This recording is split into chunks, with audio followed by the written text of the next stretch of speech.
Dual nature में कल मैंने आपको मेनली एनसीईआरटी के शुरुआती 2-3 टॉपिक बताए थे, ठीक है। मैं जस्ट आपसे पूछता हूं भाई, आप बताओ, ये बताना कि सबसे पहली जो खोज की थी फोटो इलेक्ट्रिक इफेक्ट की, किसने की थी? उसने किसने? अरे चुप चुप चुप चुप, हार्ट्स ने। ये मैं बता रहा हूँ, कोई बात नहीं, ये मैं बता रहा हूँ, हेनरी चार्ट्स ने की थी। अब आप ये बता दो हार्ट्स की ऑब्जर्वेशन क्या थी, ये तो बताओ। वो लाइट डाली थी तो उससे इनहैंस हो रही थी। हाँ, जो गैस डिस्चार्ज ट्यूब में कैथोड रेज मिली थी, उससे जो स्पार्क्स मिले थे लाइट डालने से, वो क्या हो गया था? एनहेंस हो गए थे। ये ऑब्जर्वेशन थी हर्ट्ज की। उसके बाद अगली ऑब्जर्वेशन किसकी थी? लिनार्ड ने, हाँ उस पे आएंगे ना। लिनार्ड ने क्या ऑब्जर्व किया था? लिनार्ड ने ये चेक किया था कि क्या वो लाइट डालने से इफेक्ट गैस पे हुआ है या मेटल पे। तो उसके लिए उसने क्या किया? इवैक्यूएट करके फिर लाइट डाली और फिर देखा कि वो तो इलेक्ट्रॉन वहां से ही निकल रहे। उसके बाद अगली ऑब्जर्वेशन हेलोजन है ना। उन्होंने तो 3 चीजें ऑब्जर्व की इलेक्ट्रोस्कोप की मदद से, जिंक प्लेट साथ लेके। एक बार नेगेटिवली चार्ज जिंक प्लेट ली तो इलेक्ट्रोस्कोप की लीव्स पहले यूं थी, लेकिन जब उस पे लाइट डाली गई तो वो कोलैप्स कर गई, यानी कि वो नेगेटिव चार्ज क्या हो गया? न्यूट्रल। एक बार न्यूट्रल लिया जिंक प्लेट तो ऐसे थी लीव्स, लेकिन जब लाइट डालने लगी तो वो डाइवर्ज होने लगी, यानी कि उस पर चार्ज आ गया। कैसा आया था वो? पॉजिटिव आया था, इलेक्ट्रॉन निकले थे। एक बार उन्होंने पॉजिटिवली चार्ज जिंक प्लेट ली तो लीव्स ऐसे थी, लेकिन जब उस पर लाइट डाली तो ये और भी ज्यादा यूं हो गई, यानी कि पॉजिटिव चार्ज बढ़ गया। ये थे, है ना। उससे पहले हमने ये देखा था, ये जो कैथोड रेज है, ये जे थॉमसन ने डिस्कवर की थी कि विलियम क्रूक्स ने। यही इलेक्ट्रॉन थे, लेकिन इनको कंफर्म किया था जे थॉमसन ने 1897 में, है ना। जे थॉमसन ने इलेक्ट्रॉन का स्पेसिफिक चार्ज बताया था कि चार्ज बताया था? Specific charge. एक एक्सपेरिमेंट था, हमने देखा था यहाँ पे, पहले ई और बी दोनों लगाए परपेंडिकुलर डायरेक्शन में, फिर ई को ऑफ कर दिया, ओनली बी, और उससे हो गया। क्लियर ना। उसके बाद ई किसने निकाला था? चार्ज का, चार्ज की वैल्यू इलेक्ट्रॉन पे, आर ए मिलिकन ने। कौन से एक्सपेरिमेंट से? ऑयल ड्रॉप एक्सपेरिमेंट से। ये किसने प्रूव किया था कि चार्ज क्वांटाइज्ड है? मिलिकन ने किया था। कौन से मेथड से उसने ई की वैल्यू निकाली थी? मतलब एचसीएफ या एलसीएम? एचसीएफ। क्लियर है यार। एक बार तो ये भी मैंने ऑब्जेक्टिव क्वेश्चन देखा हुआ है, पता नहीं किस एग्जाम में या किसी वैसी बुकलेट में देखा हुआ है कि मिलिकन ने किस चीज का यूज किया था ई की वैल्यू निकालने के लिए? एचसीएफ, एलसीएम और 2 मैथ्स के फिनोमेना इस तरह से लिखे हुए थे, ठीक है। उसके बाद हम थोड़ा आगे गए, ये सब चीजें होने के बाद, तो मैं जस्ट एक 2 मिनट का रिवीजन ले रहा हूं, फिर हम आगे बढ़ेंगे। तो हमने ये सीखा कि जो गैस डिस्चार्ज ट्यूब थी, जिसमें फिर फोटो इलेक्ट्रिक इफेक्ट का फिनोमेना जब एक्सपेरिमेंटल स्टडी की तरफ गए, तो फोटो करंट का वेरिएशन 4 फैक्टर्स के साथ देखा गया। एक तो आने वाली लाइट की इंटेंसिटी, कैसे वो चेंज कर सकते हैं? सोर्स को पास या दूर करके। दूसरा फ्रीक्वेंसी, वो कैसे? अब सुनो ध्यान से, फिल्टर किसके आगे लगाना है? अगर मान लो व्हाइट लाइट का सोर्स है, उसमें तो विबग्योर पूरा होता है। अब रेड फिल्टर लगाओगे तो ओनली रेड लाइट जाएगी, फिर ब्लू फिल्टर लगाए तो ओनली ब्लू लाइट। तो आपने लाइट ही चेंज कर दी तो उससे फ्रीक्वेंसी चेंज होगी। क्या सोर्स को आगे पीछे करने से फ्रीक्वेंसी चेंज होगी? नहीं होगी।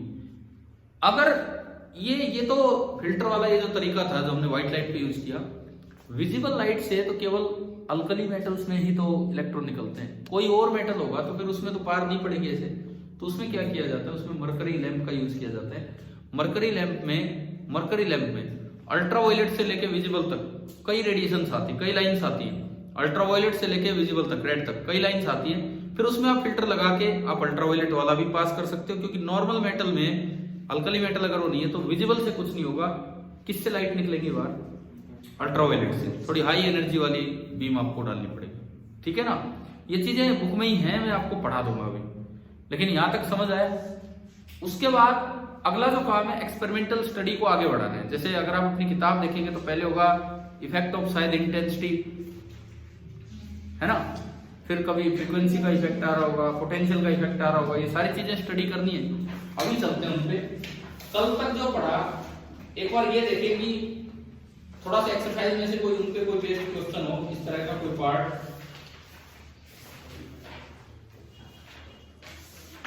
देखो आप इस पे आओ, question number 22, page number 409, page number 409 NCERT, exercise 22, exercise number मतलब क्वेश्चन नंबर 22। ये सवाल देखिए क्या है, देखो किताब देखो। An electron gun with its, electron gun क्या होती है? जिसमें से इलेक्ट्रॉन, मतलब एक ऐसा फिलामेंट होगा जिसको गर्म किया जा रहा होगा और उसमें से इलेक्ट्रॉन निकल रहे होंगे, ठीक है ना। An electron gun with its collector, collector कौन सा? सामने वाला, ठीक है। तो ये कलेक्टर है और ये मेरे लिए इलेक्ट्रॉन गन है, मतलब ये एमीटर प्लेट है और वो कलेक्टर। कलेक्टर कितने वोल्ट पे है? 100 वोल्ट पे। मतलब इसके रेस्पेक्ट में, मतलब ये होता है कि इसके रेस्पेक्ट में जो कलेक्टर प्लेट है, कलेक्टर को एनोड भी बोल रहे थे और एमीटर को कैथोड भी बोल रहे थे, है ना। इसके रेस्पेक्ट में कलेक्टर प्लेट कितने वोल्ट पे है, ठीक है। आगे देखते हैं, क्वेश्चन मिल गया ना आपको किताब में, कहां देख रहे हैं, ठीक है। बीच वाली लाइन में 3 बच्चे बैठे हैं और दोनों के पास किताब नहीं है, और किताब उसके पास है जहां कोई बच्चा नहीं बैठा। चलो देखते हैं, कोई किताब मिस्टर इंडिया के पास है। एक और अपने सवाल का है कि containing hydrogen gas at low pressure, यहाँ पे ये जो भी ट्यूब है भाई, लो प्रेशर हमने पढ़ा था, गैस डिस्चार्ज ट्यूब में प्रेशर लो ही रखा जाता है, ठीक है ना। तभी वो आपको चीजें दिखेंगी, स्पार्क्स दिखेंगे, ठीक है। आगे बढ़ते हैं। A magnetic field of 2.83 into 10⁻⁴ Tesla curves the path of the electrons in a circular orbit of radius 12 centimeter. Determine the E/M from the data. क्या कह रहा है कि इसमें क्या लगा दिया, एक मैग्नेटिक फील्ड लगा दिया। सबसे पहले तो लगाया है खाली V। कल जो सवाल था ना, कल वाला जो सवाल था, सवाल नहीं, कल जो तरीका था जे थॉमसन का, उसमें तो पहले E और V दोनों लगाए थे और उसके बाद ओनली B। इसमें पहले केवल E लगाया है, पहले केवल पोटेंशियल डिफरेंस दिया है और उसके बाद क्या लगाया गया, ओनली B। थोड़ा अलग है उससे, तो देखिए एक बार क्या है। 100 वोल्ट का पोटेंशियल डिफरेंस लगा के तो इलेक्ट्रॉन को स्पीड दी, 100 वोल्ट का पोटेंशियल डिफरेंस लगा के, सपोज यहां से इलेक्ट्रॉन स्टार्ट हुआ, तो यहां आते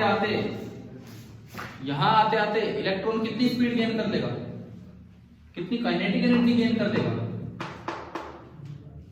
E इंटू V। ये इलेक्ट्रॉन वोल्ट नहीं लिख रहा मैं, वैल्यू लिख रहा हूं। या अगर आपको इलेक्ट्रॉन वोल्ट में लिखना हो तो सीधा सा होता है, एक इलेक्ट्रॉन को 1 वोल्ट से एक्सेलरेट कराते हो तो वो कितनी एनर्जी गेन करते हैं, 1 इलेक्ट्रॉन वोल्ट।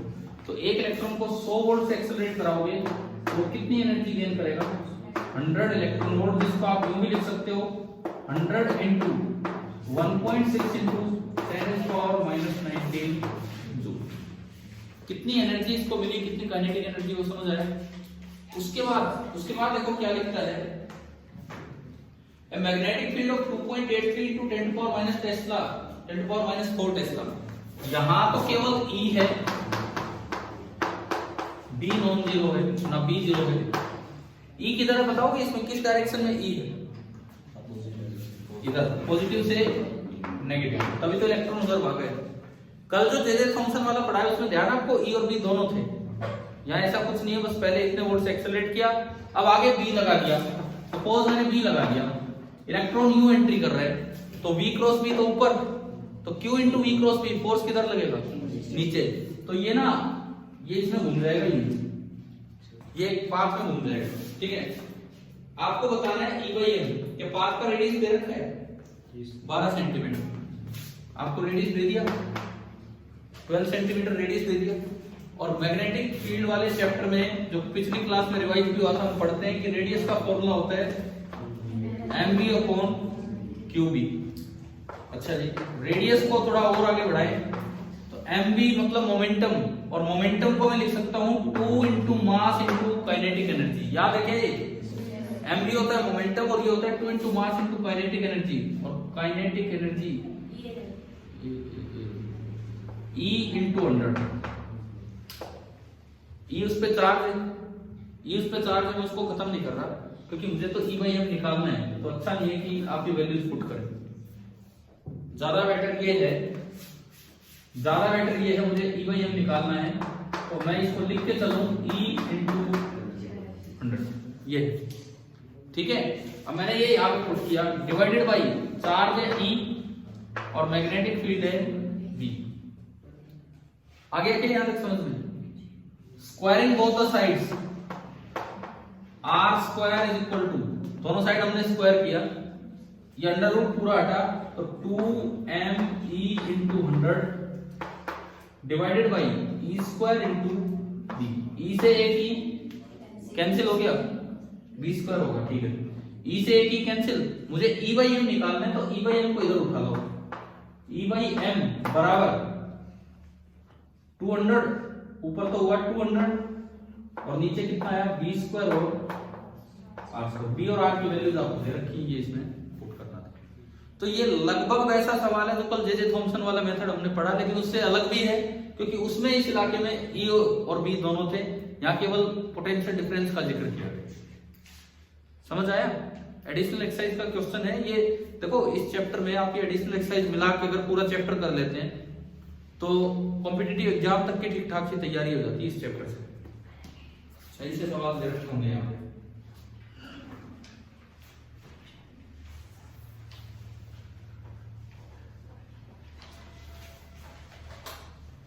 अभी तो मैंने जस्ट एक क्वेश्चन लिया है, 22वां सवाल, समझ आ गया?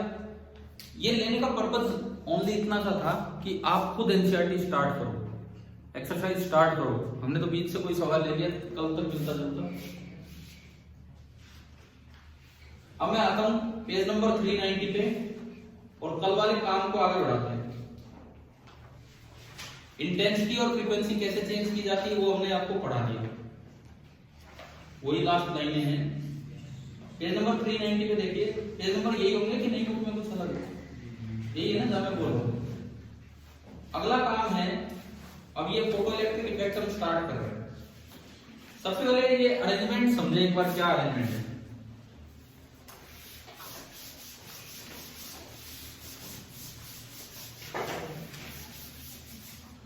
देखो ये चैप्टर मैंने कुछ दिन पहले भी पढ़ाया था, जब आप लोगों ने लॉकडाउन के बाद आना स्टार्ट किया, लेकिन तब पढ़ाए थे बस मेन टॉपिक। अब उसको एनसीईआरटी पूरी कवर करते हुए चलेंगे। वो तो रिवाइज होंगे ही होंगे, लेकिन आपको खुद करना होगा एक एक सवाल यहां से, ठीक है? देखते हैं, हम स्टार्ट करते हैं काम। सबसे पहले मैं एक्सपेरिमेंटल अरेंजमेंट की बात करूं तो जो इसका डायग्राम है, इसमें एक डिस्चार्ज ट्यूब है। ये आपने एक डिस्चार्ज ट्यूब इसमें बनाई। ये जो डिस्चार्ज ट्यूब है इसमें एक विंडो दिखा रखी है,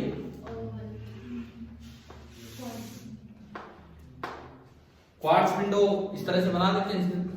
यहां पे एक एमीटर प्लेट होगी जिसको कैथोड भी बोल दिया जाता है, यहां पे कलेक्टर प्लेट होगी जिसको एनोड भी बोला जाता है, ठीक है?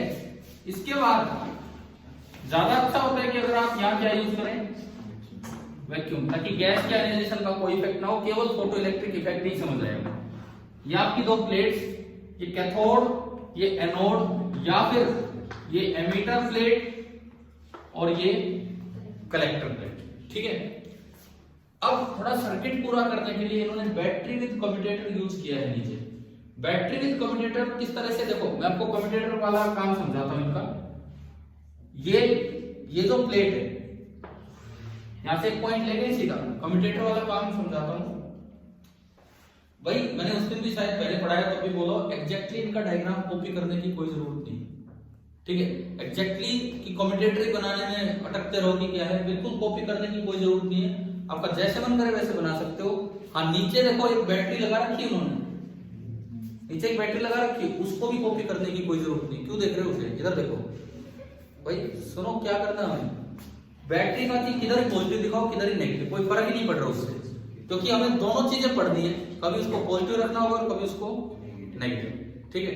इधर देखिए, हमने बैटरी लगाई, जैसे बुक में लगा रखी है उसी तरह लगाइए कि उससे उल्टी लगाइए?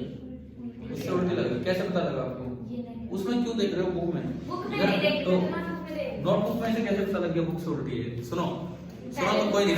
अरे ठीक है ठीक है ठीक है ठीक है। ये आपने बैटरी लगाई, इसके बाद आपने रियोस्टेट अरेंजमेंट बनाया। ये बैटरी लगाने के बाद आपने एक रियोस्टेट अरेंजमेंट बना दिया। रियोस्टेट देखा है सभी ने अपने स्कूल में? नहीं देखा है। हम तो घर भी लेके आए। सुनो, रियोस्टेट में एक बार सुनो, आजकल बोर्ड एग्जाम में केस स्टडी क्वेश्चन आने लगे हैं इस बार से। वो केवल एक पिक्चर देंगे फोटो खींच के, लैब का एक सेटअप दे दिया जाएगा, उसमें पूछ रहे होंगे बताओ ये क्या है ये क्या है। इस तरह से भी ऑब्जेक्टिव बना के दिए जा सकते हैं। सुनो, रियोस्टेट सुन लीजिए एक बार कैसा है। रियोस्टेट अभी मेरे पास यहाँ पे है नहीं, स्कूल में है तो मैं आपको ढंग से समझाता भी।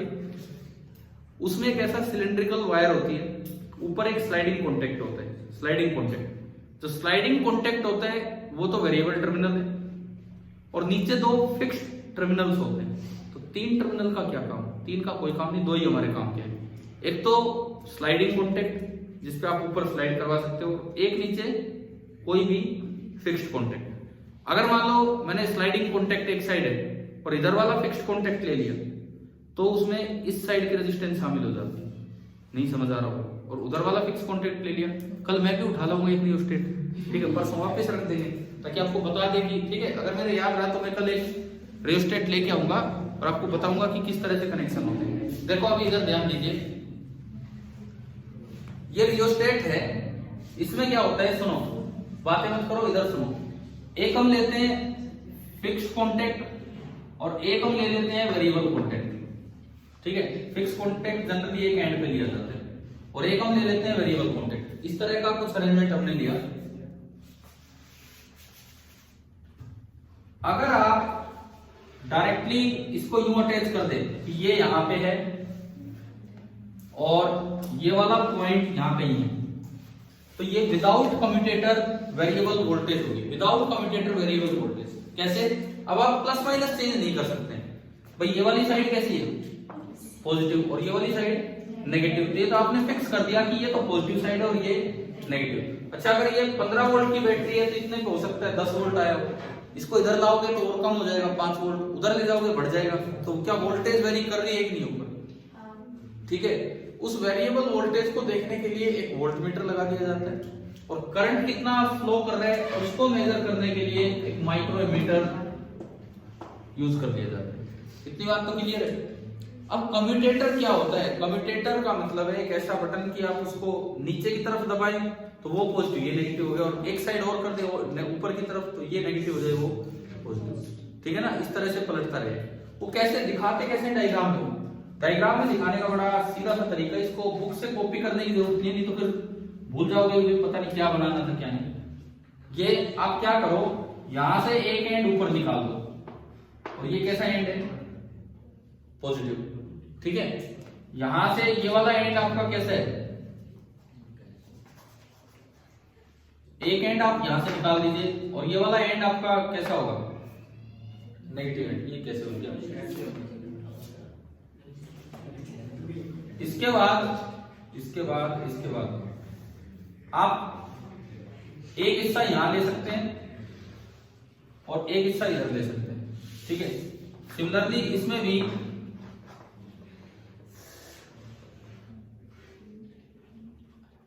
तो बहुत ही अजीब टाइप का बनेगा, कोई नहीं। इसका पर्पस क्या है? सुनिए, पर्पस क्या है? आपने इसको नीचे की तरफ प्रेस किया, तो ये हिस्सा किससे टच होगा? पॉजिटिव से, और ये वाला हिस्सा नेगेटिव से। तो अगर आपने इसको यूं टच किया तो कलेक्टर ना, ये जो एमीटर है ये तो कैसा हो जाएगा? पॉजिटिव, और दूसरा नेगेटिव। और अगर आप इसको ऊपर टच करते हैं ऊपर की तरफ तो ये तो कैसा बन गया? नेगेटिव, और ये वाला कैसा बन जाएगा? पॉजिटिव, ठीक है ना। क्लियर है? अगर एग्जाम में ना बनाना है आपसे, ये ना बन पाए तो बड़ा सिंपल सा तरीका ये होता है। अगर एग्जाम में ये ना बन पाए तो बड़ा सिंपल सा तरीका ये होता है कि आप इस पे एरो लगा दो कि भाई ये वेरिएबल है, ठीक है। इन पे बहुत ज्यादा टाइम नहीं लगाना है, अगर ये बनाना पड़ जाए। करंट देखने के लिए वो, और वोल्टेज क्या अगर नहीं बन पाए तो मैं कह रहा हूं उस पे इतना टाइम मत लगाना, बन जाए आसानी से तो बना देना। अभी जो काम की चीजें हैं उन पे चलते हैं। ठीक है, सबसे पहले आपका टॉपिक है effect of intensity of light on photo current. Effect of intensity of light on photo current. ये जो आप यहां से लाइट डालोगे, सोर्स कितनी दूर है, सोर्स कितनी दूर है उस पर डिपेंड करती है इंटेंसिटी। अगर पॉइंट सोर्स है, अगर पॉइंट सोर्स है और आप इसको थोड़ा दूर कर दें तो इंटेंसिटी कम हो जाएगी। ठीक है, पॉइंट सोर्स में यूं होता है इंटेंसिटी प्रोपोर्शनल टू 1/r² होगी, डबल दूरी पे कर दोगे तो 1/4 इंटेंसिटी हो जाएगी। ठीक है, अब यूं बताओ लाइट सेम है, पहले भी मान लो ब्लू लाइट आ रही थी, बाद में भी ब्लू लाइट है, या पहले भी अल्ट्रावायलेट है बाद में भी अल्ट्रावायलेट है, तो यहां से कुछ इलेक्ट्रॉन्स निकल रहे होंगे। मैं अभी इफेक्ट पे आ रहा हूं, चेंज करने से क्या होगा, पहले ये सुनो होना क्या है। सबसे मेन बात कि स्टार्टिंग में होता क्या है, कुछ इलेक्ट्रॉन्स निकल रहे होंगे, इनको बोलते हैं हम फोटो इलेक्ट्रॉन। ये कौन से इलेक्ट्रॉन है जिनको इतनी एनर्जी मिली है जो वर्क फंक्शन से ज्यादा है, वो इलेक्ट्रॉन यहां से निकल आए। इंटेंसिटी बढ़ाने पे ये पाया गया है कि जो इलेक्ट्रॉन्स निकल रहे हैं उनकी संख्या बढ़ जाती है। इंटेंसिटी ऑफ लाइट बढ़ाने पे पाया गया है कि निकलने वाले इलेक्ट्रॉन्स की संख्या बढ़ जाती है अगर लाइट सेम है, वही वाली है। तो पहले भी अल्ट्रावायलेट थी, अब अल्ट्रावायलेट। मैं सोर्स को पास ले आया, मैं सोर्स को पास ले आया तो जितने इलेक्ट्रॉन्स निकल रहे हैं वो थोड़े से पहले से ज्यादा हो गए। एक बार देखते हैं, यहां से पढ़ते हैं क्या है इसमें। Collector A is maintained eight positive. देखो कलेक्टर वो है, उसको पॉजिटिव पे इसलिए मेंटेन किया गया है। यार ये कौन गुरगुराता रहता है, थोड़ी देर तो आराम से बैठो। कलेक्टर को पॉजिटिव पे इसलिए मेंटेन किया गया है ताकि वो इसको अट्रैक्ट करे। ठीक है, with respect to C so that the electrons ejected from, ठीक है, अट्रैक्ट हो जाएगा।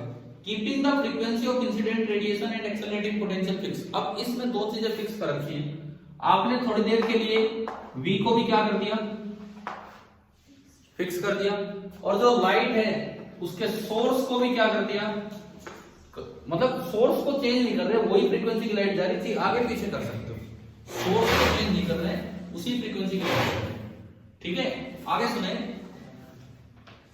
The intensity of light is varied and the resulting photocurrent is measured each time.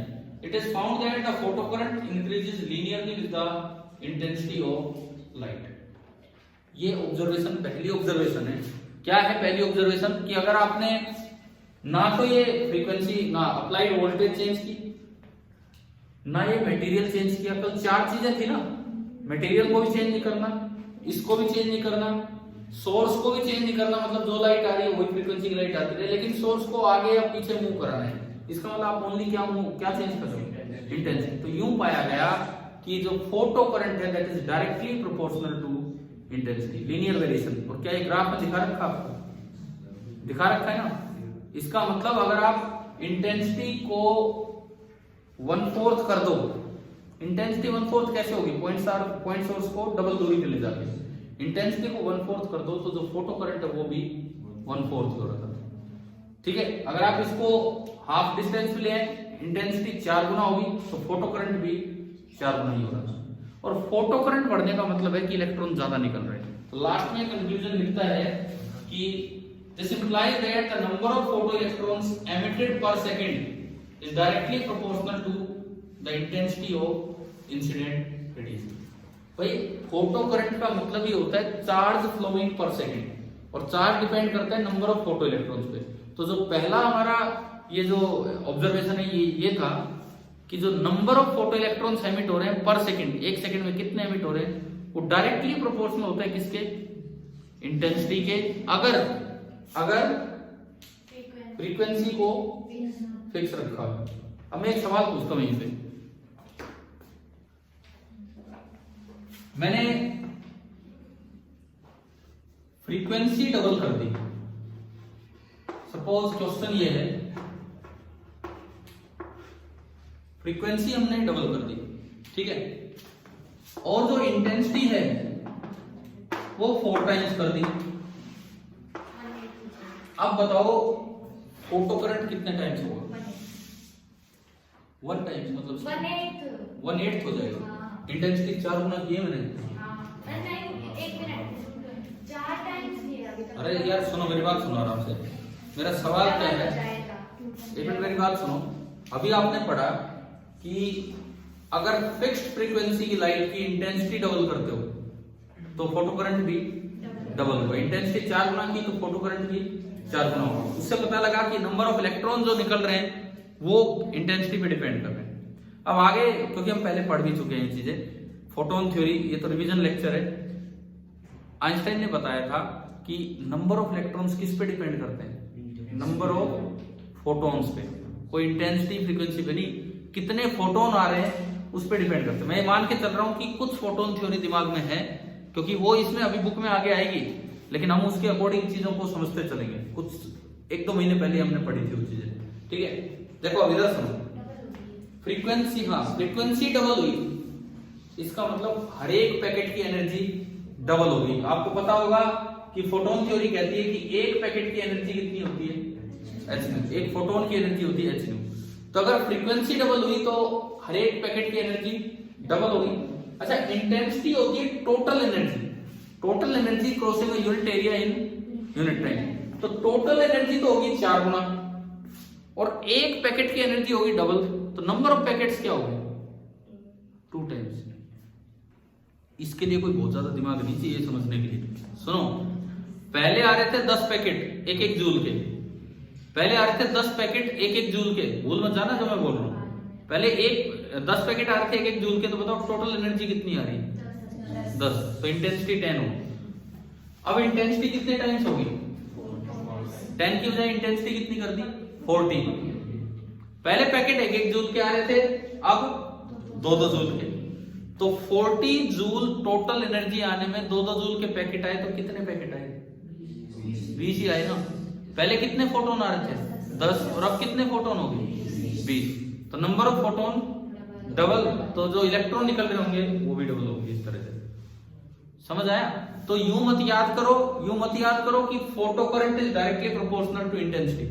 यूं याद करो कि जो नंबर ऑफ इलेक्ट्रॉन्स निकले हैं पर सेकेंड, या जो फोटो करंट है that is directly proportional to number of photons incident. ठीक है, नंबर ऑफ फोटॉन्स दो बातों पे डिपेंड करते हैं, इंटेंसिटी पे भी और फ्रीक्वेंसी पे भी। अगर आपने फ्रीक्वेंसी सेम रखी और फिर इंटेंसिटी डबल की तो नंबर ऑफ फोटॉन्स भी डबल होंगे, तो फोटो करंट भी डबल हो जाएगा। अब बताओ, एक और सवाल पहले भी करवाए, इंटेंसिटी भी डबल कर दी और फ्रीक्वेंसी भी डबल कर दी, सेम। क्लियर है ये चीज। यहां से मैं कोई फॉर्मूला नहीं रटवा रहा, मैं यहां से समझा रहा हूं। अगर आपने फ्रीक्वेंसी डबल कर दी तो हर पैकेट की एनर्जी डबल, उतने ही पैकेट जाने में अपने आप टोटल एनर्जी डबल हो रही है, तो इंटेंसिटी तो अपने आप ही डबल होगी, लेकिन नंबर ऑफ पैकेट्स क्या है सेम। एक मिनट, हो सकता है ये बात नहीं आई हो समझ में उन बच्चों को, खासकर जिन्होंने पिछली क्लासेज ये वाली अटेंड नहीं की थी। नहीं आया समझ में, बताओ। अगर नहीं आया तो मैं थोड़ा वैल्यू लिख के बताता हूँ। सुनो, इधर सुन लो, ये लास्ट वाला पॉइंट होता है। 1-1 जूल का एक फोटोन आ रहा था, वैसे इलेक्ट्रॉन वोल्ट में होता है, छोड़ो उसको। 1 जूल का एक फोटोन आ रहा था, और मैं कह रहा हूं ऐसे ऐसे 10 फोटोन चल के आ रहे हैं, तो टोटल एनर्जी कितनी होगी 10 जूल। अब ये तो बताएगा इंटेंसिटी, और एक पैकेट की एनर्जी बताती है frequency according to photon theory. ठीक है, जो आगे आनी है, ये तो बताएगा इंटेंसिटी और ये बताएगा फ्रीक्वेंसी। मैं कह रहा हूं मैंने फ्रीक्वेंसी भी डबल कर दी और मैंने इंटेंसिटी भी डबल कर दी। फ्रीक्वेंसी डबल की तो एक पैकेट की एनर्जी कितनी होगी 2 जूल। इंटेंसिटी डबल की तो टोटल एनर्जी 10 जूल नहीं बल्कि कितनी आ रही है 20 जूल। अब 20 जूल एनर्जी चाहिए, 2-2 के पैकेट आ रहे थे, कितने पैकेट चाहिए 10 ही तो पैकेट चाहिए। तो पहले भी 10 फोटोन आ रहे थे और अब भी 10 ही फोटोन आ रहे हैं, तो क्या निकलने वाले इलेक्ट्रॉन्स की संख्या पे कोई फर्क पड़ेगा नहीं पड़ेगा। तो ये मत रटो कि intensity, photo current is directly proportional to intensity. वो डायरेक्टली प्रोपोर्शनल टू इंटेंसिटी तभी है जब फ्रीक्वेंसी क्या है फिक्स है। क्या पहला पॉइंट समझ में आ गया? ठीक है, दूसरे पॉइंट पे हम चलते हैं। Effect of potential on photo electric current. Effect of potential on photo electric current, ये भी समझ लीजिए आप, कुछ नोट करने की जरूरत नहीं, आप लोगों ने लिखा हुआ है पहले शायद। ठीक है, देखिए अब मैं क्या, अब ना तो सुनो भाई, अब ना तो इंटेंसिटी चेंज करनी है और ना ही फ्रीक्वेंसी। ना तो इंटेंसिटी चेंज करनी है और ना ही फ्रीक्वेंसी, केवल और केवल क्या चेंज करना है पोटेंशियल। ये जो आप अप्लाई कर रहे हो ये ना इंटेंसिटी चेंज की ना फ्रीक्वेंसी। तो कोई लाइट आ रही थी, सपोज उससे 10 इलेक्ट्रॉन निकल रहे थे, बिना पोटेंशियल दिए भी हो सकता है 2 इलेक्ट्रॉन तो पहुंच रहे हैं और 8 इधर उधर हो रहे थे। बिना कोई पोटेंशियल डिफरेंस लगाए भी सपोज 2 इलेक्ट्रॉन तो पहुंच रहे थे। तो मैं ग्राफिकल वे में लाऊं वोल्टेज और ये करंट। पॉजिटिव वोल्टेज को मैं मानता हूं एक्सेलरेटिंग वोल्टेज। पॉजिटिव वोल्टेज का मतलब मैंने इसको तो पॉजिटिव कर दिया, तभी तो ये इलेक्ट्रॉन्स को अपनी तरफ अट्रैक्ट करेगा। और नेगेटिव वोल्टेज का मतलब है डिसलरेटिंग वोल्टेज, कि मैंने इसको क्या कर दिया नेगेटिव। ठीक है, जब मैंने कोई भी पोटेंशियल डिफरेंस नहीं लगाया तब भी कितने इलेक्ट्रॉन पहुंच रहे हैं, 2 तो आ ही रहे हैं, तो 2 इलेक्ट्रॉन का कुछ तो करंट होगा। ठीक है, अगर मैं अट्रैक्टिंग वोल्टेज लगा दूं तो जो थोड़े बहुत टेढ़े मेढ़े हो रहे थे वो भी सीधे होने लग जाएंगे। थोड़ी कम वोल्टेज लगाई 3 और सीधे हो गए, थोड़ी और ज्यादा वोल्टेज लगाई 4 और सीधे हो गए, 6 पहुंचने लगे, और ज्यादा लगाई 8 के 8 बचे हुए सीधे हो गए, 10 पहुंचने लगे। और ज्यादा वोल्टेज लगाओगे तो क्या होगा, कुछ भी नहीं होगा, वो तो इलेक्ट्रॉन है ही नहीं। तो ये जो करंट है पॉजिटिव साइड में, ये करंट लगभग ऐसा जाता है। मैं सेप पे नहीं जा रहा हूं कि यूं जाना है कैसी, लेकिन हमें इस पे ध्यान रखना है कि थोड़ी देर में ये करंट क्या हो जाता है, सैचुरेट। सैचुरेशन करंट का मतलब आ गया होगा समझ में, क्लियर है ना। जैसे 10 निकल रहे थे, 2 तो अपने आप ही पहुंच रहे थे, 8 बच रहे थे, तो उन 8 को भी ठीक ठाक तरीके से पहुंचाने के लिए कितनी वोल्टेज लगानी पड़ी वो हमने लगाई, उससे सैचुरेट हो गई। अगर मैं रिटार्डिंग वोल्टेज लगाऊं, मतलब इस ग्राफ में नेगेटिव साइड हो, रिटार्डिंग वोल्टेज लगाऊं, तो जो 2 पहुंच रहे थे आप उनको भी क्या कर रहे हो, रिपेल कर रहे हो। जो 2 पहुंच रहे थे आप उनको भी रिपेल कर रहे हो। आपने थोड़ी रिटार्डिंग वोल्टेज लगाई तो 2 की बजाय 1 पहुंचेगा, लेकिन जाओ उसी डायरेक्शन में रहा है, तो यानी कि करंट की डायरेक्शन नहीं बदली है, केवल मैग्नीट्यूड कम हुआ है। अगर आपने थोड़ी वोल्टेज लगाई, 1 को रिपेल कर दिया, 1 अभी भी पहुंच रहे हैं, जाओ उसी डायरेक्शन में रहा है, मतलब करंट की डायरेक्शन नहीं बदली, केवल उसका मैग्नीट्यूड कम हुआ है। तो करंट पहले पॉजिटिव दिखाया तो अभी पॉजिटिव, लेकिन मैग्नीट्यूड क्या कर दो, कम। और थोड़ी और अच्छी खासी वोल्टेज लगा दी तो क्या होगा, दोनों रुक जाएंगे और करंट कितना हो जाएगा, 0। इस पर्टिकुलर वैल्यू ऑफ पोटेंशियल को हम क्या बोलते हैं, स्टॉपिंग पोटेंशियल। क्वेश्चन में आएगा तो नेगेटिव वैल्यू के साथ आएगा, जैसे दिया होगा stopping potential is -2 volt, minus इसलिए इसके साइन कन्वेंशन के ऊपर। ठीक है, स्टॉपिंग पोटेंशियल इस तरह से आ जाता है सवालों में, -2 -4, तो माइनस से कंफ्यूज मत होना कि वो इधर है। पेपर में सीबीएसई में तो ये भी आ जाता है कि define stopping potential. Stopping potential की डेफिनेशन क्या है, जो मोस्ट एनर्जेटिक इलेक्ट्रॉन निकला था, सबसे ज्यादा एनर्जी वाला जो इलेक्ट्रॉन निकला था, उसको भी रोकने के लिए कि वो एमिटर ना कलेक्टर प्लेट पे ना पहुंचे, उसको भी रोकने के लिए अपोजिंग पोटेंशियल मिनिमम कितना लगाना पड़ेगा, उसे क्या बोलते हैं, स्टॉपिंग पोटेंशियल। क्लियर हुई है बात। अब देखो 2 आसान बातें, 2 बड़ी सिंपल सी बातें। स्टॉपिंग पोटेंशियल किस पे डिपेंड करता है, इंटेंसिटी ऑफ लाइट पे कि एनर्जी ऑफ लाइट पे। एनर्जी तो इंटेंसिटी होती है, मैं दोबारा बोलता हूँ, स्टॉपिंग पोटेंशियल किस पे डिपेंड करता है, इंटेंसिटी ऑफ लाइट पे कि फ्रीक्वेंसी ऑफ लाइट पे। फ्रीक्वेंसी पे। सुनो कैसे करता है वो सुनिए। स्टॉपिंग पोटेंशियल का मतलब है कि जो मैक्सिमम एनर्जेटिक फोटो इलेक्ट्रॉन आ रहा है उसको रोकने के लिए आपको कम से कम कितना पोटेंशियल लगाना पड़ेगा। तो मैक्सिमम एनर्जी वाला जो इलेक्ट्रॉन आ रहा है उसमें कितनी एनर्जी होगी, जितनी एक फोटोन की एनर्जी होगी। भाई एक इलेक्ट्रॉन फोटोन की एनर्जी लेके तो निकल के चला था, फोटोन की एनर्जी किस पे डिपेंड करती है, इंटेंसिटी पे कि फ्रीक्वेंसी पे। फ्रीक्वेंसी, जितनी ज्यादा फ्रीक्वेंसी ऑफ लाइट होगी, जितनी ज्यादा फ्रीक्वेंसी ऑफ लाइट होगी उतनी ही इलेक्ट्रॉन जो निकलेगा मैक्सिमम एनर्जी के साथ, वो ज्यादा एनर्जी के साथ आएगा, तो रोकने के लिए पोटेंशियल उतना ही ज्यादा लगाना पड़ेगा। क्या ये बात समझ में आ गई। तो जो स्टॉपिंग पोटेंशियल होता है V not, it depends on the frequency of light. अब एक बात बताओ, एक छोटा सा पॉइंट यहां से हम देखते हैं। अगर मैं लाइट चेंज कर दूं, दूसरी लाइट डाल दूं, पहले रेड लाइट थी, फिर ब्लू लाइट, इस तरह से ग्रीन लाइट, कभी अल्ट्रावायलेट पे गए, लेकिन number of photons per unit time per unit area मैंने सेम रखे हैं, परंतु मैं फ्रीक्वेंसी बढ़ाता जा रहा हूं, नंबर ऑफ फोटॉन सेम रखे, तो सैचुरेशन करंट पे फर्क पड़ेगा कि स्टॉपिंग पोटेंशियल पे। स्टॉपिंग पोटेंशियल पे अगर आप फ्रीक्वेंसी बढ़ा दोगे तो जो इलेक्ट्रॉन बाहर निकला है मेटल से वो और भी ज्यादा एनर्जी के साथ आ रहा होगा, और भी ज्यादा एनर्जी के साथ आएगा। इसका मतलब उसको रोकने के लिए ज्यादा पोटेंशियल लगाना पड़ेगा।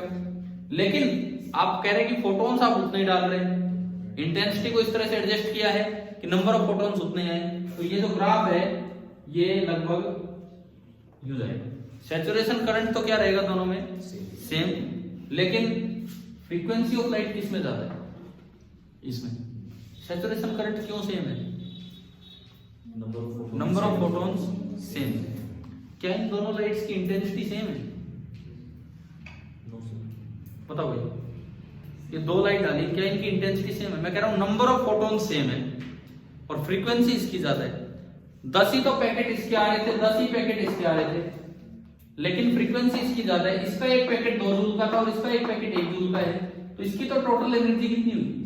20 जूल, और इसकी total energy 10 joule. Total energy ही इंटेंसिटी को रिप्रेजेंट करती है। तो क्या इंटेंसिटी सेम है? नहीं, आपकी बुक में गलती से आपकी बुक में ऐसा लिखा हुआ है, मैंने पहले भी बताया था, गलती से ऐसा लिखा हुआ है कि इंटेंसिटी सेम ले लेते हैं तो इससे होता है। मैं बताया हुआ है ना पहले भी आपको, ठीक है, कोई बात नहीं, अभी छोड़ो, मैं बता दूंगा बाद में, लेकिन आप इस पर ध्यान दो। आपकी बुक में नहीं, कई जगह बुक्स में ये गलती कर देते हैं, कई जगह कर देते हैं। असल में वो गलती से उन्होंने बोल दिया कि सेम इंटेंसिटी नहीं बोलना चाहिए, सेम नंबर ऑफ फोटॉन्स, लेकिन फ्रीक्वेंसी इसकी ज्यादा, तो स्टॉपिंग पोटेंशियल यहाँ पे ज्यादा होगा। दूसरी बात, अगर आप ये वाला चेंज करते, एक ही सोर्स है, कभी उसको पास किया कभी उसको दूर किया, तो क्या फ्रीक्वेंसी चेंज की है? नहीं, फ्रीक्वेंसी तो चेंज हमने की ही नहीं। अच्छा, फ्रीक्वेंसी चेंज नहीं की तो इसका क्या मतलब है? क्या आने वाली फोटोन की एनर्जी चेंज हुई है? नहीं हुई। अब आने वाले फोटोन की एनर्जी तो चेंज हो नहीं रही, लेकिन आप कम दूर करके पास दूर करके केवल क्या चेंज कर रहे हो? इंटेंसिटी का मतलब है कि नंबर ऑफ, क्योंकि फ्रीक्वेंसी चेंज हो नहीं रही और टोटल एनर्जी चेंज हो रही है, मतलब नंबर ऑफ फोटोन चेंज हो रहे हैं। तो नंबर ऑफ फोटॉन्स चेंज होने का क्या मतलब है? कि सैचुरेशन करंट पे फर्क पड़ेगा। तो अगर आप ये वाला इफेक्ट देखते, इसमें अगर आप ये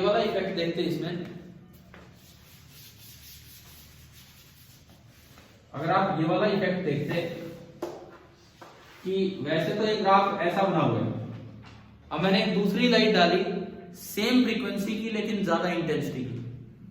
सेम फ्रीक्वेंसी मतलब 1 जूल का पैकेट ही उसमें आ रहा था और 1 जूल का पैकेट ही इसमें, ज्यादा इंटेंसिटी, इसमें टोटल एनर्जी 10 जूल थी और इसमें टोटल एनर्जी 20 जूल। तो नंबर ऑफ पैकेट कहां ज्यादा हो गए? इसमें ज्यादा हो गए ना। नंबर ऑफ पैकेट ज्यादा है तो इलेक्ट्रॉन ज्यादा निकल रहे होंगे, तो सैचुरेशन करंट भी ज्यादा होगा। लेकिन एक पैकेट की एनर्जी तो 1 जूल ही है, तो क्या मैक्सिमम काइनेटिक एनर्जी बढ़ी है क्या इलेक्ट्रॉन की? नहीं। इसका मतलब रोकने के लिए स्टॉपिंग पोटेंशियल क्या रहेगा? सेम ही रहेगा। दूसरा जो ग्राफ बनेगा वो ऐसा है, समझ आ गया? ये है सेम फ्रीक्वेंसी लेस इंटेंसिटी की लाइट, ये है सेम फ्रीक्वेंसी मोर इंटेंसिटी की। क्लियर है? अब देखो ये जो सारा कुछ जो इसमें बताया है मैंने आपको वही पढ़ा दिया है, थोड़ा इन शॉर्ट बता रहा हूं, लेकिन ये पढ़ के देखोगे आप, रीडिंग लगाओगे तो यही सारी बातें बता रखी हैं। इसमें जो करेक्शन आ रही है मैंने एक बार पहले भी बताया था, ये है टॉपिक 11.4.3। इसमें लिखा है we suitably adjust the same कटवाया था, we suitably adjust the intensity of light radiation at various frequency। Intensity किस तरह एडजस्ट करते हैं कि नंबर ऑफ फोटॉन्स क्या रहे? सेम रहे, तो फिर वो सीधा होगा। क्या ग्राफ वाली बातें आ गई समझ में? अब मैं आपको इसमें आइंस्टाइन की इक्वेशन थोड़ी आगे आनी है क्या, ठीक है, बाद में आएगी। सबसे पहले इन पे आओगे जो कंक्लूजन्स हैं ना, चलो थोड़ी देर के लिए मैं एक बार एक और चीज पे आ रहा हूं, इसकी सीक्वेंस को छोड़ते हुए, ताकि हम इन चीजों को ढंग से समझ सकें।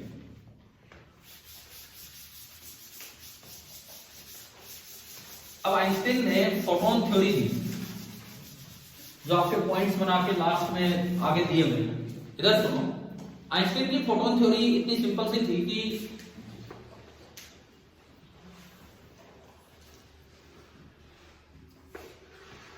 देखो 1887 का ये इफेक्ट है, फोटो इलेक्ट्रिक इफेक्ट। 1905 में आइंस्टाइन ने फोटोन थ्योरी दी, कोई साल बाद, ठीक है। ये हार्ड जो इन लोगों ने, ये लिनार्ड, इन्होंने खूब सब एक्सप्लेन किया, एक्सप्लेन नहीं किया, इन्होंने ऑब्जर्वेशन बताई। एक्सप्लेनेशन जो मिली वो फोटोन थ्योरी आइंस्टाइन ने दी थी। उसके बाद आर एम मिलिकन, जिन्होंने चार्ज ऑफ इलेक्ट्रॉन निकाला था, उसने अपोज किया उसको, और मिल्टन के पास तो ई की वैल्यू थी, वो तो निकाली उसने थी। और उसने क्या किया, चलो बताएंगे आपको अभी इसी में कौन सा क्या किया था उसने क्या किया, ये बार बार कुछ डाटा इकट्ठा करके लाया। कैसा डाटा वो भी आपको बताएंगे। तो उससे उसने आइंस्टीन की इक्वेशन को गलत प्रूव करना था, लेकिन उसकी इक्वेशन ने ही आइंस्टीन की इक्वेशन को सही प्रूव किया। और देखो आइंस्टीन की थ्योरी आने से पहले ये इफेक्ट आ चुका था, थ्योरी आने के बाद इसका वेरिफिकेशन चल रहा था, और नोबेल प्राइज कौन ले गया, आइंस्टीन ले गया, क्योंकि इतनी अच्छी थ्योरी कैसे सोचे लोग। ये कोई ईएम वेव है, कोई भी ईएम वेव जो हम ऐसे दिखाते हैं, इसकी फ्रीक्वेंसी है न्यू और इसकी वेवलेंथ है लैम्डा। सबसे मेन बात जो आइंस्टीन ने बताई कि आप इसको एक फोटोन से रिप्रेजेंट कर सकते हो, एक पैकेट, एक पार्टिकल की तरह। एक फोटोन एक पैकेट ऑफ एनर्जी है जो कि कितनी स्पीड से आगे जा रहा होता है, सी, स्पीड ऑफ लाइट से। अब जब ये पार्टिकल है तो भाई इसका कुछ मोमेंटम तो होगा, पार्टिकल है तो डेफिनेटली इसका कुछ मोमेंटम होगा और इसकी कुछ एनर्जी होगी। पार्टिकल है तो डेफिनेटली इसका कुछ मोमेंटम होगा और इसकी कुछ एनर्जी होगी। सुनो, लेकिन हम तो इसको जानते हैं, मेरे पास वो पार्टिकल थोड़ी है, मैं तो इसको जानता हूं ये क्या है, ईएम वेव। वेव की तो मुझे फ्रीक्वेंसी पता होती है और वेवलेंथ। तो आइंस्टाइन ने कहा कि जो इसका वेवलेंथ, जो इसका मोमेंटम होता है पार्टिकल का, वो तो कितना होता है, h बाई लैम्डा, और जो इसकी एनर्जी होती है h न्यू, वो तो लैम्डा और न्यू में एक रिलेशन है। स्पीड ऑफ लाइट c है ईएम वेव की स्पीड, तो आप यहां से लिख सकते हैं lambda is equal to c by nu. तो अगर आप न्यू देखें तो न्यू कितना आ रहा है, c बाई लैम्डा, तो ये आपका आ गया hc by lambda. Photon theory की सबसे मेन बात जो है वो ये है, मैं बाकी पॉइंट्स पे नहीं आ रहा हूं अभी। फोटोन थ्योरी का जो सबसे मेन पॉइंट है वो ये था कि एक पैकेट जो होगा उसका मोमेंटम इतना होगा और उसकी एनर्जी इतनी होगी। h क्या है, प्लैंक्स कांस्टेंट। बाकी सारी वैसी बातें कि जितने फोटोन आ रहे हैं वो इंटेंसिटी पे भी डिपेंड कर रहे होंगे, एक पैकेट की एनर्जी फ्रीक्वेंसी पे डिपेंड कर रही होगी। अगर फ्रीक्वेंसी फिक्स है तो नंबर ऑफ पैकेट्स केवल और केवल इंटेंसिटी के डायरेक्टली प्रोपोर्शनल होंगे, तो करंट उसी के हिसाब से चेंज होता है। पीछे जो ग्राफ पड़े वो सब ठीक है, इनकी न्यूमेरिकल वैल्यूज भी आपको बताई होंगी, खासकर ये किस यूनिट में, बताओ बताओ। देखो सुनो इधर सुनो, h की अलग से वैल्यू आप याद रखते हो 6 × 10⁻34, ठीक है। c की वैल्यू आप याद रखते हो 3 × 10⁸। लेकिन इस चैप्टर के कैलकुलेशंस के लिए आपको एक चीज याद रखनी चाहिए, अक्सर वेवलेंथ एंगस्ट्रॉम में मिल सकती है। एक्सरे की वेवलेंथ होती 1 एंगस्ट्रॉम में। मैंने जब एक्सरे पढ़ाना स्टार्ट किया था तो उसकी शुरुआत इस तरह से की थी कि एक्सरे अराउंड 1 एंगस्ट्रॉम के आसपास है। बोर्ड का एक सीधा सवाल है, उसमें पूछ लेते हैं कि इस रीजन में कौन सी वेव है, 1 एंगस्ट्रॉम के आसपास। आपके अगर कॉपी में एक्सरे होगा तो चेक कर सकते हैं, शायद शुरुआत में ही कहीं होगा कि 1 एंगस्ट्रॉम के आसपास उसकी वेवलेंथ होती है। एक्सरे नहीं मिल रहा, कोई नहीं छोड़ो अभी। मिला तो उसमें देखो कहीं भी शुरुआत में कहीं लिखा हुआ है क्या 1 एंगस्ट्रॉम के आसपास है?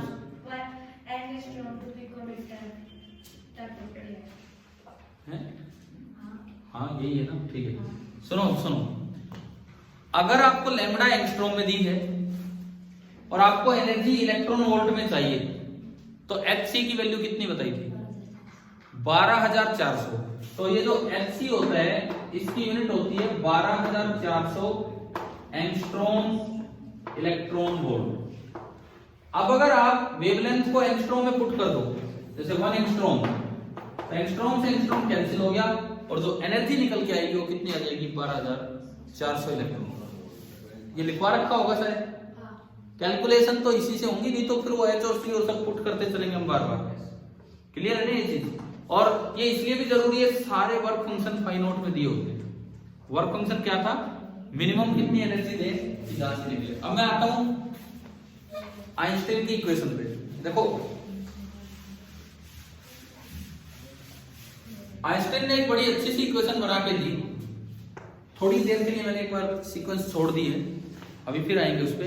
आइंस्टाइन ने एक बड़ी अच्छी सी इक्वेशन बना के दी कि जब आप यहां से लाइट का पैकेट डाल रहे हो उस पैकेट की एनर्जी एच न्यू है या एच सी बाई लैम्डा है। तो देखो आइंस्टाइन ने क्या इक्वेशन बना के दी, यहां से जो मैक्सिमम एनर्जी वाला इलेक्ट्रॉन निकल रहा होगा के ई मैक्स।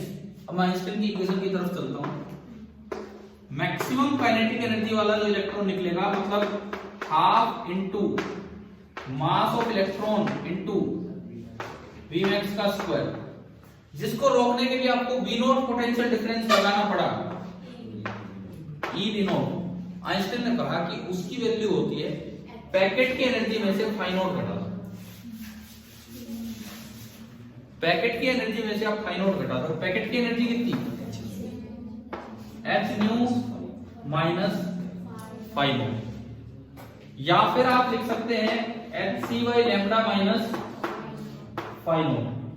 अच्छा, एक और टर्म यहाँ पे डिफाइन होती है जो कल शायद जिक्र हुआ था, थ्रेशोल्ड फ्रीक्वेंसी का। फाई नोट जो एनर्जी है उस पे डिपेंड करती है थ्रेशोल्ड फ्रीक्वेंसी और threshold wavelength, cut off frequency, cut off wavelength. तो आप इसको यहाँ पे एच न्यू नोट भी लिख सकते हो फाई नोट को।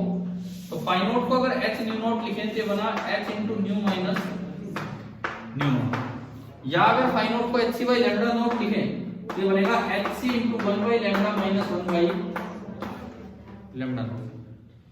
फोटो इलेक्ट्रिक एमिशन कब होगा, जब या तो न्यू नोट से ज्यादा हो, या लैम्डा की टर्म्स में बात करें तो लैम्डा लैम्डा नोट से कम हो। अगर लैम्डा कम होगा तो पैकेट की एनर्जी ज्यादा होगी जो आप फाई नोट चाहते हैं उससे। ठीक है, थोड़ा सा मैं और आगे चलता हूँ। एक 2-3 नंबर का एक बड़ा सीधा क्वेश्चन है। थोड़ी देर के लिए मैंने सीक्वेंस छोड़ दिए क्योंकि ये पढ़ाया हुआ है, आप थोड़ा घर से पढ़ के आओ। ठीक है, फिर मैं एनसीईआरटी के कुछ क्वेश्चंस लूंगा अभी इस पे। सुनिए, पहले मैं एक सवाल पे आता हूं।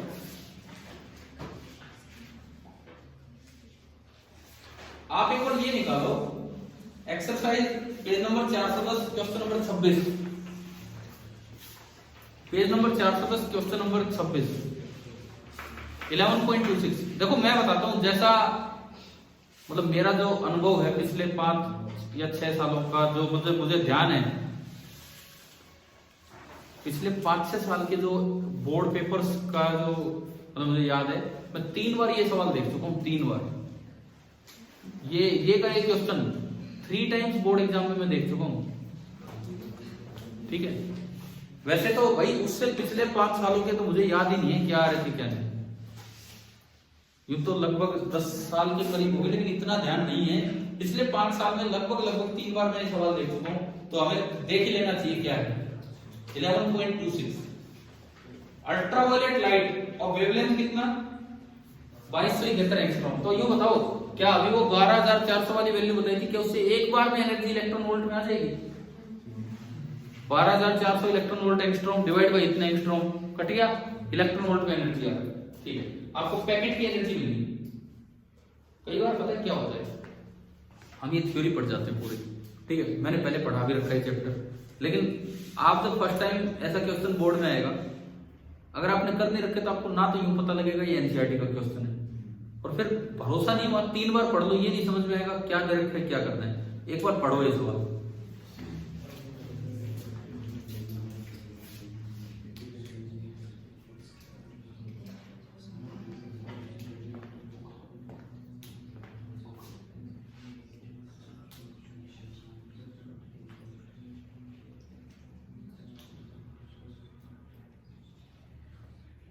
भाई समझ आ गया क्या? बताओ एक बार।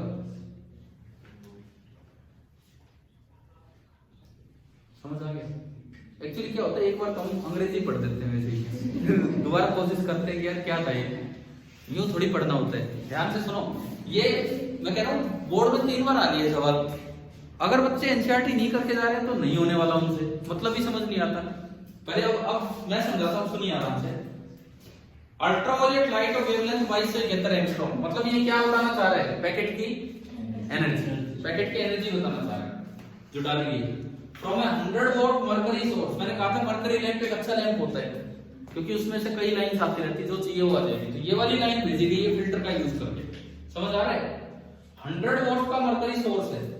100 वॉट का मतलब 1 सेकंड में कितनी एनर्जी भेज रहे हो? 100 जूल। 1 वोट क्या होता है? 1 जूल पर सेकंड। तो 1 सेकंड में वो 100 जूल एनर्जी भेज रहा है। इरेडिएट्स अ फोटोसेल। फोटोसेल वर्ड अगर कहीं भी आए तो हमारे लिए बस वो एक एमिटर प्लेट होती है और कुछ नहीं, ठीक है। हमें किसी और वर्ड पे नहीं जाना। फोटोसेल मतलब एक प्लेट है, वो एमिटर प्लेट है, मेड ऑफ जो भी मेटल हो उस पे भी नहीं जाना, ठीक है। चलते हैं आगे। If the stopping potential is कितना है? -1. ये माइनस में क्यों देते हैं? क्योंकि उस ग्राफ में ये इधर आता है। तो आपको एक तो एक पैकेट की एनर्जी दे दी, एक इस मेटल का क्या दे दिया? फाई नोट दे दिया, 2 चीजें दे दी। पूछता है estimate the work function of the phi naught दे दिया, क्या दिया है? Stopping potential. स्टॉपिंग पोटेंशियल मतलब वी नोट। फाई नोट दी, वी नोट दिया, क्लियर है ना। रोकने के लिए कितना पोटेंशियल डिफरेंस लगाना पड़ेगा? वी नोट दे दिया 1.3। ये -1.3 लेना है कि 1.3 लेना है? 1.3 लेना है। माइनस तो वैसे लिखता है, हमें तो वी नोट की वैल्यू थी। ये कहता है कि estimate the work function of the metal. भाई कहां से मालूम है वर्क फंक्शन? अब इसमें ढूंढ लो, देखो इसमें ढूंढ लो कहीं भी।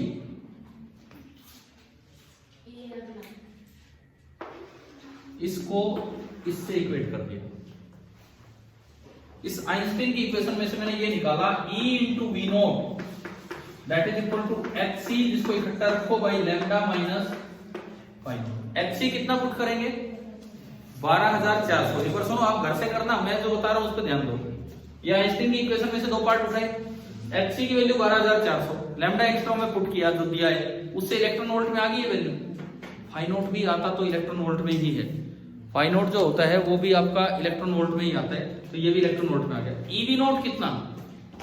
स्टॉपिंग पोटेंशियल 1.3 है, तो उसको E की वैल्यू पुट नहीं कर दी। E से मल्टीप्लाई करते ही ये जो वैल्यू बनेगी ना, ये बनेगी 1.3 इलेक्ट्रॉन वोल्ट। एक इलेक्ट्रॉन 1 वोल्ट से 1 इलेक्ट्रॉन वोल्ट एनर्जी गेन करता है, तो 1.3 वोल्ट से कितनी एनर्जी गेन करेगा? 1.3 इलेक्ट्रॉन वोल्ट। अरे सोल्व कैसे करना ये सिखा नहीं, आपको पता है कितनी गड़बड़ हो जाएगी। H की SI वैल्यू पुट कर आएंगे, C की वैल्यू पुट कर आएंगे, इसमें E की वैल्यू पुट कर देंगे 1.6 × 10⁻⁻19, फिर सोल्व ही नहीं होगा, उसको छोड़ के आएंगे। कितना आसानी से कैलकुलेट होगा, बारह है समझ में। EV नोट की जगह तो क्या पुट करना है? 1.3, इसकी जगह वो 12,400 वाली वैल्यू से, और डायरेक्ट आपका क्या निकलेगा यहाँ से? फाइन। समझ आया? लेकिन इसमें 2 पार्ट है, एक पार्ट हो गया। अब अगला पार्ट एक बार पढ़ के देखो, क्या उसका मतलब भी समझ आता है कि नहीं।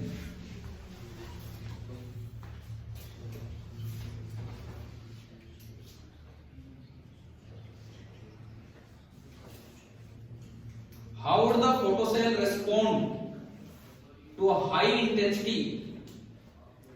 अच्छी खासी लाइट आ रही है 10 की पावर 5 वोल्ट पर मीटर स्क्वायर की, रेड लाइट आ रही है, उसकी वेवलेंथ ये है। कोई सी भी लेजर है उससे मुझे मतलब नहीं, सोर्स कोई भी हो, हीलियम नियॉन लेजर है, उससे रेड लाइट आ रही है। How would the photocell respond? Photocell का व्यवहार कैसा होगा? बच्चों को ये नहीं समझ आता इसमें करके क्या है, फिर व्यवहार कैसा होगा मतलब? अरे फोटोसेल कैसे रिस्पोंड करेगा? कितने नहीं, इसमें एक ही बात आपको बतानी होती है कि फोटोसेल में से इलेक्ट्रॉन निकल भी पाएंगे या नहीं, ये पूछना होता है इस सवाल में। कैसे चेक करें कि इलेक्ट्रॉन न्यू नोट निकाल लो, न्यू नोट मत निकालो, लैम्डा नोट निकाल लो, क्योंकि आपको दे क्या रखा है आने वाली लाइट की वेवलेंथ। तो आप क्या करेंगे, आप जो भी फाई नोट है उसको इक्वेट कर लो किससे, और ये निकालो एंगस्ट्रॉम में, क्योंकि जो लैम्डा दिया है वो भी किसमें है? एंगस्ट्रॉम में।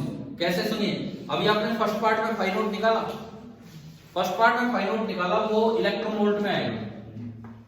इसको इससे इक्वेट किया, Hc को पुट कर दो 12,400 angstrom electron volt. Electron volt से इलेक्ट्रॉन वोल्ट कैंसिल, और वो लैम्डा किस में आएगा? एंगस्ट्रॉम में आ गया। अगर वो लैम्डा 2271 से ज्यादा है, अगर वो लैम्डा 2271 से ज्यादा है तो बताओ इलेक्ट्रॉन निकलेंगे कि नहीं निकलेंगे?